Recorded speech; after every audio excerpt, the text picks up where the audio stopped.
Mr. Charlton, please don't. I could get pregnant. On Christmas Eve, my best friend pulled me along to help cover for her and her boyfriend. After several rounds of drinks, a burning hand slipped beneath the fabric of my tight dress. It moved slowly over me, stroking and teasing, as a man's low voice murmured by my ear, "Relax. I'm only touching. I won't go any further." My name was Nicole Smith, and I had just celebrated my 18th birthday. Growing up with strict parents, I have never ventured into the world of dating. While my peers had cycled through boyfriends, I had yet to experience the simple touch of a man's hand. On Christmas Eve, my bestie, Yara Charlton, came to me, her cheeks rosy with a mix of excitement and nerves. "Nicole, can you do me a solid and come over on Christmas Eve? I need a wing woman to help me sneak some time with Keith." "Huh?"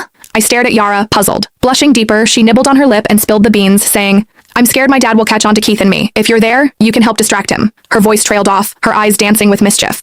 "I haven't had a chance to be close with Keith in forever. You need to help me." I could not say no to Yara, so I agreed, albeit with a bit of trepidation. As a token of her gratitude, Yara gifted me a gorgeous dress. However, it was too small tight on me, uncomfortably so. It barely covered me properly, leaving me blushing at my own reflection. Stepping into Yara's place, her gaze immediately brightened. "Nicole, you look stunning. Trust me, no guy could resist you." Her compliment had me ducking my head, my cheeks aflame. After a brief catch-up, Yara slipped away to be with Keith. They were tucked away in a cozy nook, lost in each other. From where I stood, I caught a glimpse of Keith's hand slipping under Yara's top, playfully caressing her in a way that left little to the imagination. Yara was buzzing with excitement, occasionally letting out a hum. The intensity of the moment sent my pulse racing, and I could feel my temperature rising. Recalling Yara's earlier words, I grabbed a glass of red wine and made my way to her dad. "Mr. Charlton, thanks for having us over today." "This one's for you," I said, and without hesitation, I knocked back the wine. I must have gulped it down too fast because I started coughing. Yara's dad, Luis Charlton, was by my side in an instant, patting my back with a calm and alluring voice. "Everything okay?" His hand was big and warm, and even through my dress I could feel the heat radiating from him. I blushed and got all flustered. "Mr. Charlton, I'm okay, really,"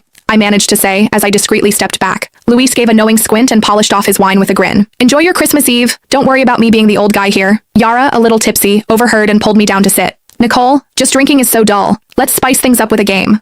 Before I could even respond, she had an empty wine bottle spinning on the table. The rules were simple. Whoever the bottle pointed at had to take a dare. As luck would have it, the bottle spun right to me on the first go. Yara's smirk widened as she egged me on, saying, "Nicole, you're in for it now. No backing out when your turn comes." She handed me a deck of cards, and with shaky hands I drew one. Yara snatched it from me and announced the challenge written on the card. "Pick any guy here and sit on their lap for 5 minutes. No moving allowed." When I heard that, my mind went blank. There were only 2 guys to choose from. One was Yara's boyfriend, Keith, and the other was Yara's dad, Luis. I could feel my cheeks burning as I sneakily glanced at Luis. Dressed in a black turtleneck, Luis sat with an easy grace to my left. His physique, broad shoulders tapering to a narrow waist, clearly the result of regular workouts. However, what really got me was how he sat, so straight and firm that the prominent outline impossible to miss. It sent me into a bit of a panic. "Come on, Nicole, you took the bet, now stick to it." Click the link in my bio to get the full story for free.